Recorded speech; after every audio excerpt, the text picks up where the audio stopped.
స్వతంత్రాన్ని తెచ్చిపెట్టినటువంటి నాయకులుగా గుర్తింపు పొంది ఆనాడు దేశంతో కోల్పోయింది. ఆ తదుపరి ఎప్పుడు కూడా అప్రతిహత విజయాలు లేవు. ఒక పార్టీ మీద వ్యతిరేకంతో పడ్డ ఓట్లతో సాధించిన విజయం కావచ్చు, ఏదైనా అకేషన్ తర్వాత వచ్చిన విజయాలు కావచ్చు, ఇందిరాగాంధీ మరణాంతం ప్రత్యేక వచ్చింది, అట్లాంటి వెలుగులు కావచ్చు. కానీ పాజిటివ్ ఓట్ ఎప్పుడు లేదు దేశంలో. ఏదో ఒక ఎమోషన్, ఏదో ఒక సెంటిమెంట్ లేదా యాంటీ ఇన్కంబెన్సీ మాత్రమే ఫలితాన్ని తెచ్చిపెట్టింది తప్ప పాజిటివ్ ఓట్లు లేదు. కానీ నరేంద్ర మోడీ గారు వచ్చిన తర్వాత ఫస్ట్ టైం 2073, 76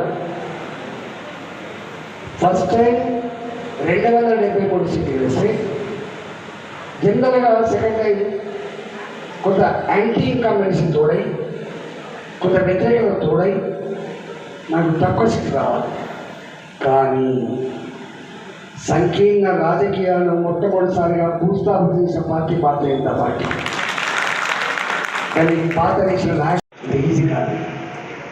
సందర్భ ఎమోషన్లో అది విజయం భరించింది. మీకు ప్రజలు మీకు అండగా ఉండరు. కానీ అది పాల పొంగులో వచ్చే ఆస్కారం ఉంటుంది. మీరు జాగ్రత్త ఉండాలని చెప్పారు. కాబట్టి రిజల్ట్ సంపూర్ణంగా రావాలంటే కింది స్థాయిలో వార్డు మెంబర్ నుంచి మొదలుపెట్టి ఎంపీపీ డిప్యూటీ స్థాయి వరకు మనకు మీ దృష్టిలో పన్నాపురం ఏదైతుందో ఆ పన్నాపురం నుంచి మొదలుపెడితే శక్తి కేంద్రాలు మండల పార్టీ అధ్యక్షుల వరకు పటిష్టమైన నెట్వర్క్ లేకపోతే గెలవలేమనడానికి అనేక ఉదాహరణలు ఉన్నాయి. రెండవది మీరు అతి ముఖ్యమైనది ఏంటంటే ఎమ్మెల్యే ఎలక్షన్లో ఉన్నంత కాన్సన్ట్రేషన్ రేపు పార్లమెంట్ ఎన్నికలు ఉండే ఆస్కారం లేదు. ఆ పరిశ్రమలో, ఆ ప్రభుత్వంలో నాయకుల పరిచయం ఉండదు. కొన్ని సంవత్సరాలకి అవసరం 4 రోజుల ముందు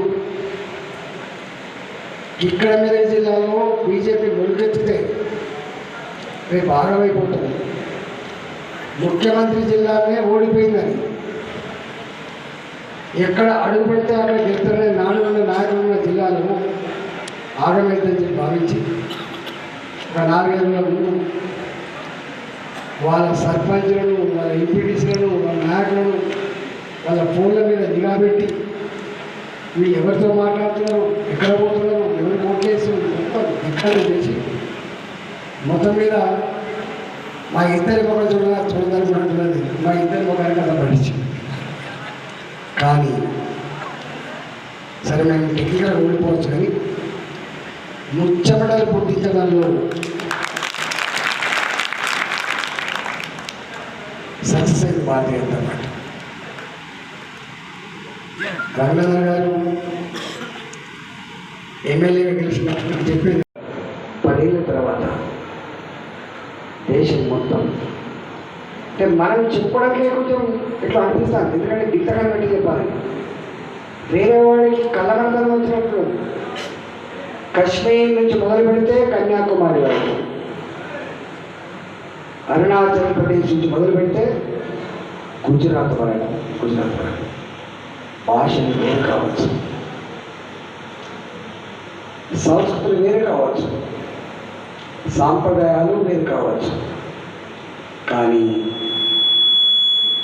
అన్ని ప్రాంతాల ప్రజలు, అన్ని వర్గాల ప్రజలు మా నాయకుడు మోడీ అనేటువంటి స్థాయి మొట్టమొదటి అది మామూలుగా మాటతో వచ్చింది కాదు, అది చేతులు బట్టిగా జీవితంతో వచ్చింది కాదు. మౌనంగా తన కర్తవ్యాన్ని మెల్లమెల్లగా ఆచరణలో పెట్టింది. కాబట్టి అన్ని వర్గాల, అన్ని మతాల ప్రజల విశ్వాసం పొందగలిగాడు నరేంద్ర మోడీ గారు. మనకు కలిసి అదృష్టం ఏంటంటే జాతీయ ఎన్నికల దగ్గర ఎంత గమ్మతంటే బస్తీలలో ఉండేవాళ్ళు కావచ్చు, గుడిసెలలో ఉండేవాళ్ళు కావచ్చు, మారుమూల ప్రాంతాల్లో ఉండేవాళ్ళు కావచ్చు, అందరూ అంటున్న మాట ఏంటంటే చిన్న ఎన్నికలు పెద్ద ఎన్నికలు, చిన్న ఎన్నికలు పెద్ద ఎన్నికలు. పెద్ద ఎన్నికలు మోడీ ఎన్నికలుగా, చిన్న ఎన్నికలు రాష్ట్ర ఎన్నికలు, వాళ్ళు పేరు పెట్టుకున్నారు. ఓటేసినప్పుడు కూడా చెప్పింది గమ్మతేనంటే ఈసారి ఇందుకే వేస్తాం బిడ్డ, వచ్చేసరికి మాత్రం మోడీకి వేస్తాం బిడ్డ అంటారు. ఎందుకు కొన్ని జిల్లా థర్డ్ని, కొన్ని జిల్లా ఫోర్త్ని కూడా ఇచ్చింది. అవునా కదా? ఎందుకు? డబ్బు లేదు కాబట్టి. అట్లాంటి ఈ రాష్ట్రంలో రేపు ప్రతి ఆడబిడ్డకు 2,500 రూపాయలు తగ్గితే పడతాయని నమ్ముతావా? ఇవన్నీ రేపు మాలాంటి వాళ్ళం తప్పకుండా చదువుకొని దాన్ని ఆచరణ చెప్పే ఆస్కారం ఉంటుంది. కానీ పెద్ద అది కాదు. మళ్ళీ ఏదో మీద కేసీఆర్ కోపం మీద ఓట్లు వేసింది తప్ప వీళ్ళ హామీల నుంచి ఓట్లు వేసారని చెప్పని కూడా భ్రమ అంతకంటే కూడా.